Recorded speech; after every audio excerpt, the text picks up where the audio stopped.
Whitney here. I just wanted to cover something that is definitely going to come up if you're just getting into gardening. When you go to either purchase plants from the store or pick up some seeds, a term that you're going to see very often is going to be hybrid and heirloom. And I mean, there's a lot of terms in gardening and seeds and things like that, but these are two that you really want to know the difference between.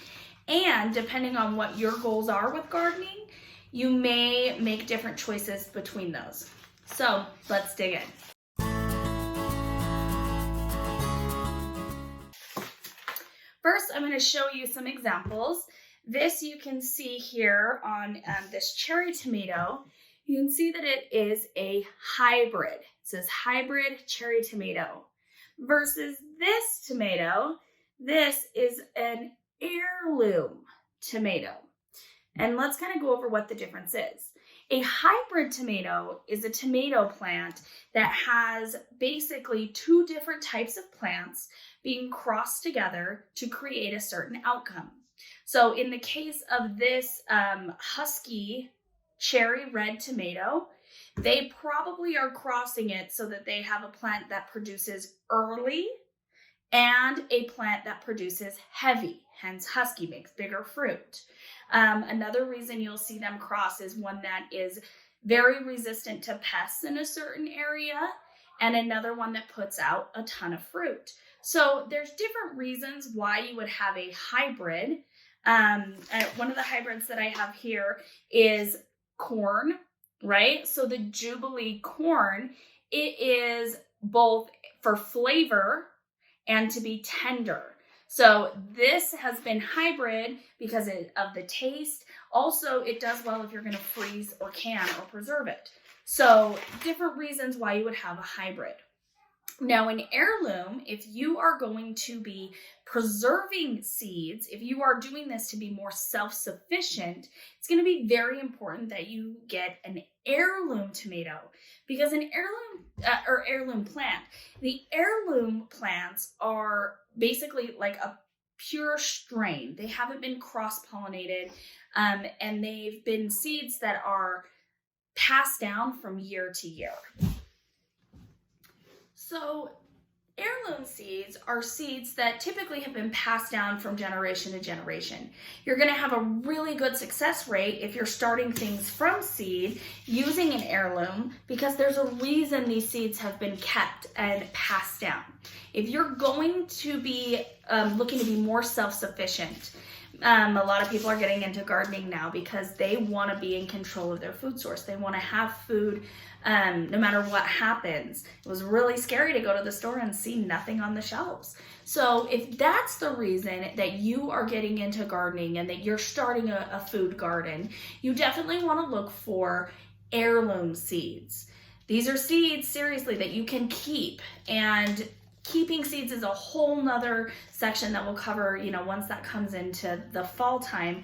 But I want to show you, sometimes you're not going to see this on the packaging, right? I showed you these two tags for tomatoes. They actually showed if they were hybrid or heirloom.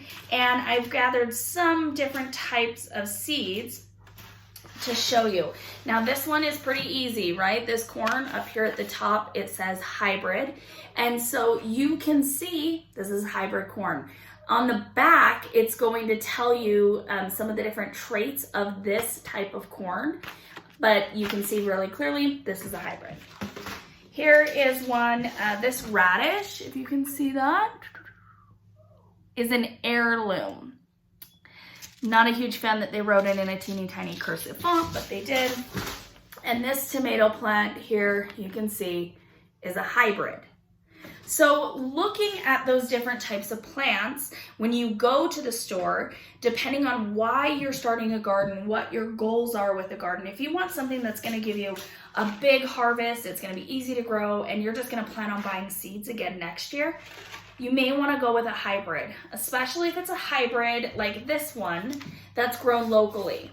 I look for these type of things that corn, any seeds that are packaged kind of in this little paper pack or whatever, and you find them at local nurseries or garden stores, typically these are being sold in those locations because they are proven to do well in your area.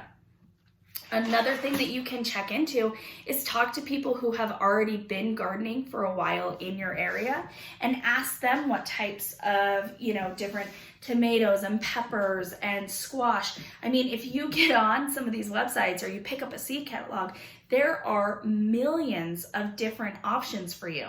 Do I want beans that are pink and turn green when I cook them? Or do I want ones that are going to produce a ton? Do I want plants that are going to, a determinate plant that's going to harvest all at one time, or do I want an indeterminate plant that over a long period of time I'm going to get a little bit of fruit throughout? So that's something that you'll want to look into. Ask those people who've been gardening in your area. I'm really fortunate. I just call my dad and I ask him, hey, have you grown this? What do you think about that? There are a lot of people in my area that garden. There's Facebook groups for our area of people who garden. Those are great places to ask those questions, to ask what's grows successfully and what they've been successful with. But if you go into a local garden store and they have locally packaged seeds, those are probably going to be your best bet for growing well and doing well in your area. Here in Utah, we have hot and it's dry. We don't get a ton of rain. A lot of the time we're in like the high desert, and we also have a shorter growing season. So picking up a hybrid corn that's kind of designed for my area is going to give me a better result than if I just went and picked up, let's say, a beautiful purple heirloom corn that has a much longer growing season and can't handle those high temperatures. So I hope this has been really helpful. Make sure that you subscribe to the channel because I'm going to be bringing tons of gardening tips, helping people get started, and I can't wait to see you again.